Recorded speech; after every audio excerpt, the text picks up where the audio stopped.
ဟုတ်အားလုံးပဲမင်္ဂလာပါဗျဒီနေ့ကျွန်တော်ပြောပြပေးမယ့်အကြောင်းအရာလေးကတော့အင်္ဂလိပ်စကားကိုပြောတတ်ချင်တယ်ဘယ်ကနေစမှန်းမသိတဲ့သူတွေ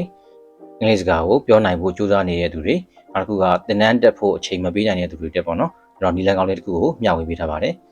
ဒီဗီဒီယိုလေးမှာတော့ကျွန်တော်ကကိုယ့်ရဲ့နေ့စဉ် daily routines ကိုဘယ်လိုပြောမလဲဆိုတာကိုကျွန်တော်ပြောပြပေးထားပါတယ် daily routine ဆိုတာကကိုယ့်ရဲ့နေ့စဉ်ဘဝမှာကျွန်တော်တို့သွားမယ်လာမယ်စားမယ်တောက်မယ်စသည်ဖြင့်ပေါ့နော်မျက်နှာသေးသွားတိုက်တာအစားအဲ့လိုနေ့စဉ်တူတူကိစ္စတွေကိုဆိုလိုတာပါအဲ့တော့ဒီဗီဒီယိုလေးမှာကျွန်တော်ကကိုယ့်ရဲ့ daily routines ကိုအင်္ဂလိပ်လိုဘယ်လိုပြောနိုင်အောင်လေ့ကျင့်ကြမလဲဆိုတာကိုကျွန်တော်ဝေမျှပေးသွားမှာဖြစ်ပါတယ်ဒီဗီဒီယိုလေးကိုအဆုံးထိကြည့်ပြီးတော့ကျွန်တော်နဲ့အတူလိုက်ပါလေ့ကျင့်ကြအောင် If you don't know how to practice speaking English, start with your daily routine. Talk about what you do every day, when you wake up, where you eat. ဆိုတော့ဆက်လိုက်ကြအောင်ကျွန်တော်တို့ပထမဆုံး wake up ဟုတ် wake up ဆိုတာကဘာလဲဆိုရင်ကျွန်တော်အိယာနိုးတာဗျနော်အိယာထတာနဲ့မဆိုင်ပါဘူးအိယာနိုးတယ်ဆိုတော့မျက်လုံးပွင့်တာပေါ့နော်မျက်လုံးပွင့်ပြီးနိုးပြီဆိုတော့နိုးတာကိုကျွန်တော် wake up လို့သုံးတယ်ကိုကဒီမှာ speaking partner ရှိမယ်ဆိုရင်ကိုယ့်ရဲ့ speaking partner နဲ့ကျွန်တော်လေ့ကျင့်လို့ရတယ်အမေးဖြေပုံစံမျိုးပေါ့နော်လေ့ကျင့်လို့ရတယ်ဟောပေါ့ why you wake up this morning wake up around 9 I wake up around 7စသဖြင့်ပေါ့နော်ကိုနိုးတဲ့ချိန်ကိုကိုပြောပြီးတော့လေ့ကျင့်လို့ရတယ် so and you why you wake up this morning I wake up this morning around 6 I wake up this morning around 7စသဖြင့်ပေါ့နော်ကိုတော့ပြန်လည်လေ့ကျင့်မယ်နောက်တစ်ခုက wake up ဆိုတာနိုးတာနိုးတာပြီးတော့နောက်တစ်ခုကျွန်တော်တို့နှိုးတယ်ဆိုတဲ့သဘောမျိုးလည်းကျွန်တော်တို့သုံးလို့ရတယ်ဥပမာပေါ့နှိုးလို့တဲ့သူကိုကျွန်တော်တို့ wake နဲ့ up ကကြားထဲမှာထည့်မယ်ပေါ့နော်ဥပမာပေါ့သူ့ကိုနှိုးလိုက်ပါအောင်ဆိုရင် wake him up နော် wake him up ဆိုတာသူ့ကိုနှိုးလိုက်ပါအောင်သူမကိုနှိုးလိုက်ပါအောင်ဆိုရင် wake her up wake her up သူမကိုနှိုးလိုက်ပါအောင်ငါ့ကိုနှိုးပါဆိုရင် please wake me up နော်ကိုငါ့ကို9 နာရီတိမှာနှိုးပါဆိုရင် please wake me up at 9နော် please wake me up at 10စသဖြင့်ပေါ့နော်10နာရီမှာနှိုးပါပေါ့ငါမင်းကိုနှိုးမယ်ဆိုရင် I will wake you up နော်စသဖြင့်ကျွန်တော်တို့မျိုးလေ့ကျင့်လို့ရတယ် wake up ဆိုတာကကျွန်တော်တို့နှိုးတာနှိုးတယ်လို့နှိုးတဲ့ပုံစံမျိုးသုံးရင်ဆိုရင်ကျွန်တော်နှိုးလို့တဲ့သူကို wake နဲ့ up ကကြားထဲမှာကျွန်တော်တို့ထည့်မယ်နောက်တစ်ခုကကျွန်တော်တို့stay in bed ကျွန်တော်အဲ့ရတော့နှိုးပြီကျွန်တော်တို့အဲ့ရမထားသေးဘူးပေါ့နော်မြန်မာလိုအဆင်ပြေအောင်ပြောရင်ကျွန်တော်တို့မှိန်းနေပေါ့ဆိုတော့အဲ့လိုနော်အဲ့ရနှိုးပြီးမထားသေးတဲ့ကာလကိုကျွန်တော် stay in bed လို့ပဲကျွန်တော်တို့သုံးတယ် stay in bed နော်ကျွန်တော်တို့လေ့ကျင့်ကြည့်မယ်I stay in bed for about 10 minutes နော် I stay in bed for about 15 minutes စသဖြင့်ပေါ့နော်ကျွန်တော်တို့ကြာချင်းပြောတဲ့အခါရှေ့ကနေ for နဲ့ about နဲ့တွဲသုံးလို့ရပါတယ် I stay in bed for about 20 minutes စသဖြင့်ပေါ့နော်ကိုအဲ့ရထဲမှာနေတဲ့ကာလကိုပြောပြီးတော့လေ့ကျင့်လို့ရတယ်ဆိုတော့ပြီးရင်ကျွန်တော်တို့နောက်တစ်ခုဆက်ပါကြဆို get up ဆိုတာကကျွန်တော်တို့အဲ့ရထားတာပေါ့နော်ဆိုတော့ကျွန်တော်တို့ကိုယ့်ရဲ့ speaking partner နဲ့ကျွန်တော်လေ့ကျင့်ကြည့်မယ်when you get up this morning နော်ဒီမနေ့ပဲရှင်အဲ့ရထားလဲ so I get up this morning around 9 I get up this morning around 8 I get up this morning around 7စသဖြင့်ပေါ့နော်ကို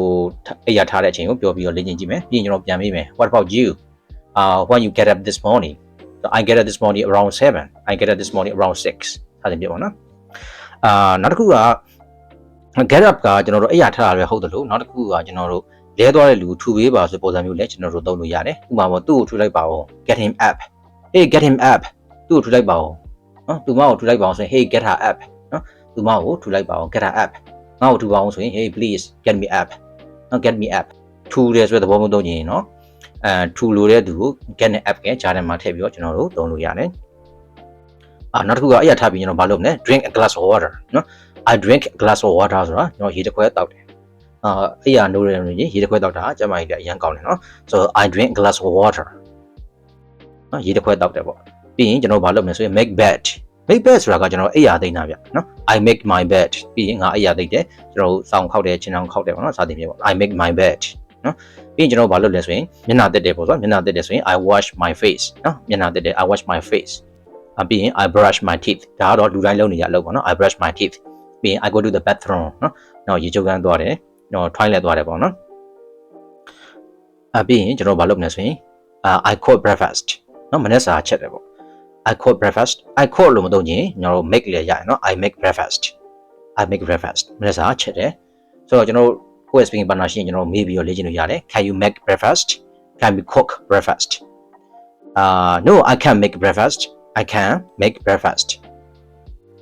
နော်ကိုကချက်တယ်ဆိုရင် I can make breakfast ကိုကမချက်တော့ဆိုရင် I can't make breakfast ဘယ်လိုလဲပဲနော်ပြီးရင်ကျွန်တော်ဘာလုပ်မလဲမနေ့စာစားမှာပေါ့ I have breakfast မနေ့စာစားတယ်ပေါ့နော် ဒီမှာတချို့က I eat breakfast လို့သုံးတယ်နော်ရတယ်မမဟုတ်ပေါ့နော်ဒါပေမဲ့တော်တော်များများတော့ have နဲ့သုံးတာများတယ်နော် I have breakfast မနေ့စားတယ်အဲ့ကျွန်တော်ကိုယ့်ရဲ့ speaking ဘာသာရှင်လေ့ကျင့်ကြည့်မယ်what time you have breakfast today ဒီနေ့မင်းဘယ်ချိန်မနေ့စားလဲပေါ့ today I have breakfast around 8 today I have breakfast around 7စသဖြင့်ပေါ့နော်ကိုစားတဲ့ချိန်ကိုပြောကြည့်မယ် so and you when you have breakfast today I have breakfast around 7 today I have breakfast around 8ပြီးရင်ထပ်ပြီးမေးကြည့်မယ်where you have breakfast so today I have breakfast at a restaurant I have breakfast at home စသဖြင့်ပေါ့နော်ကိုကအိမ်မှာဆိုင် at home ကိုကစားသောက်ဆိုင်တစ်ဆိုင်မှာဆိုင် I have breakfast at a restaurant နော်ကိုစားတဲ့နေရာကိုပြောပြီးတော့လေ့ကျင့်ကြည့်မယ်ပြီးရင်ကျွန်တော်ဘာလုပ်မလဲ I drink a coffee နော်ချို့က I have လို့လည်းသုံးလို့ရတယ်နော် I have a coffee ရတယ်ဒီမှာတော့ကျွန်တော် drink နဲ့ပဲသုံးလိုက်မယ် I drink a coffee အခုစလုံးမှန်တယ်နော် I drink a coffee တစ်ခွက်တောက်တယ်ကိုကဒီမှာထပ်ပြီးလို့ရတယ် Do you like coffee Yes I like a coffee so coffee is my favorite drink နော်ကျွန်တော်ဒီလိုလေ့ကျင့်လို့ရတယ် So what about you Do you like coffee Yes I also like coffee so how many cups of coffee you drink a day ဒီနေ့ကိုမင်း coffee ဘယ်နှခွက်တောက်လဲ Yes I drink 2 cups of coffee a day ဒီနေ့ကို coffee 2ခွက်တောက်တယ်ပေါ့နောက်တစ်ခုကျွန်တော်ဘာလုပ်မလဲဆိုရင် I go to work ကျွန်တော်တို့အလုပ်သွားတယ်ပေါ့နော် I go to work အလုပ်သွားတယ်ဆိုတော့ကျွန်တော်ဒီမှာထပ်ပြီးတော့လေ့ကျင့်လို့ရတယ် What time you go to work so I go to work around 8နော် I go to work around 9စသဖြင့်ပေါ့နော်ကိုသွားတဲ့အချိန်ကိုလေ့ကျင့်ကြည့်မယ်ပြီးရင်ကျွန်တော်အလုပ်စတယ်ပေါ့နော်အလုပ်ကိုရောက်တယ်ဆိုရင်ကျွန်တော်တို့ I get to work လို့သုံးလို့ရတယ် I get to work around 9 I get to work around 10စသဖြင့်ပေါ့နော်ကျွန်တော်လေ့ကျင့်လို့ရမယ်နောက်တစ်ခုကကျွန်တော်start work ဆိုအလုပ်စလုပ်တာပေါ့နော်ဆိုတော့ I start work around 8နော်7 နာရီလောက်မှအလုပ်စတယ်ဒါမှမဟုတ်ကိုကတီးကြတယ်ဆိုရင် at သုံးလို့ရတယ် at နော် I start work at 8 7 နာရီမှအလုပ်စတယ်ဆိုတော့ကျွန်တော်ဒီမှာထပ်လေ့ကျင့်ကြည့်မယ် What time you start work နော်မင်းဘယ်ချိန်အလုပ်စလဲပေါ့ I start work at 9 I start work at 10စသဖြင့်ပေါ့နော်ကိုကြိုက်တဲ့အချိန်ကိုပြောပြီးတော့လေ့ကျင့်လို့ရတယ်ပြီးရင်ကျွန်တော်ဘာလုပ်မလဲဆိုရင်လုပ်တယ်ပြီးရင်ကျွန်တော်နေ့လည်စာစားမှာပေါ့နော်နေ့လည်စာစားမယ်ဆိုရင် I have lunch I eat lunch ဆိုတဲ့တချို့တွေသုံးနေရှိရနော်ဘယ်လိုသုံးပေါ့ I have lunch နော်နေ့လည်စာစားတယ်ကျွန်တော်တို့ဒီမှာမေးလို့ရတာက What are you have lunch နေ့လည်စာဘယ်ချိန်စားလဲ I have lunch at 11နော်7 နာရီမှာနေ့လည်စာစားတယ် I have lunch at 11:30နော်7 နာရီခွဲမှာကျွန်တော်တို့နေ့လည်စာစားတယ်ပေါ့နော်အဲ့ဆိုတော့ကျွန်တော်တို့ထပ်မေးကြည့်မယ် Where you have your lunch I have lunch at a restaurant I have lunch at a tea shop စသဖြင့်ပေါ့နော်ကိုစားတဲ့နေရာကိုပြောကြည့်မယ်ပြီးရင်ကျွန်တော်တို့ဆက်သွားကြအောင်ကျွန်တော်တို့နေ့လည်ပိုင်းမှာကျွန်တော်တို့ take a nap နော် take a nap ဆိုတာကကျွန်တော်တို့တရေတမောအိတ်တာပေါ့နော်ဒီပိုင်းစားပြီးတရေတမောအိတ်မယ်ဆိုတော့ so I take a nap for about 20 minutes နော်မိနစ်20လောက်တရေအိတ်တယ် I take a nap for about 15 minutes နော်15မိနစ်လောက်ငါတရေအိတ်တယ်ပေါ့အဲ့တော့တရေအိတ်ပြီးရင်ကျွန်တော်ဘာလုပ်မလဲဆိုရင်ပြီးရင်ကျွန်တော်တို့အလုပ်ပြီးတာကိုကျွန်တော် finish လို့သုံးရတယ် I finish my work at 5 pm နော်9 နာရီမှာအလုပ်ပြီးတယ်ပေါ့ I finish my work around 5နော်9 နာရီလောက်ဆိုရင်ကျွန်တော် around 5လို့သုံးလို့ရတယ် I finish my work at 5 pm နော်ဟိုအလုပ်ပြီးတဲ့အချိန်ကိုသုံးလို့ရတယ်ပြီးရင်ကျွန်တော်ဘာလုပ်မလဲဆိုရင်အိမ်ပြန်မှာပေါ့နော်အလုပ်ပြီးရင်အိမ်ပြန်မယ် I go back home အိမ်ပြန်တယ်ပေါ့ဆိုတော့ပြီးရင်ကျွန်တော်တို့ I get home အိမ်ရောက်တယ်ပေါ့နော်အိမ်ပြန်ပြီးအိမ်ရောက်တယ်အဲ့တော့ go back home ကအိမ်ပြန်တာ get home ကအိမ်ရောက်တာဆိုတော့ကျွန်တော်ဒီမှာမေးလို့ရတာက what time you get home နော်မင်းအိမ်ကိုဘယ်ချိန်ပြန်ရောက်လဲ I get home at 6နော်အမွေ I get home around 6နော်6 နာရီလောက်မှအိမ်ပြန်ရောက်တယ်ပေါ့ပြီးရင်ကျွန်တော်ဘာလုပ်မလဲအိမ်ပြန်ရောက်ပြီးရင်ကျွန်တော်တို့သချင်းနားထောင်မယ် I listen to music သချင်းနားထောင်တယ်ဆိုတော့ကျွန်တော်မထပ်မိလို့ရတာကwhat kind of music do you like ဘယ်လို music မျိုးစာကိုမင်းကြိုက်လဲပေါ့ so I like rock music နော်ကျွန်တော် rock music မျိုးစာကိုကြိုက်တယ်ပေါ့နော်ကိုကြိုက်တဲ့ music မျိုးစာကိုပြောပြီးတော့လေ့ကျင့်လို့ရတယ် so ကျွန်တော် I listen to music သချင်းနားထောင်တယ်ပြီးရင်ကျွန်တော်တို့I take a shower နော်ကျွန်တော်တို့ရေချိုးတယ်ပေါ့ရေချိုးတာကိုကျွန်တော် take a shower လို့သုံးတယ် I take a shower ပြီးရင်ကျွန်တော်တို့ဘာလုပ်မလဲဆိုရင်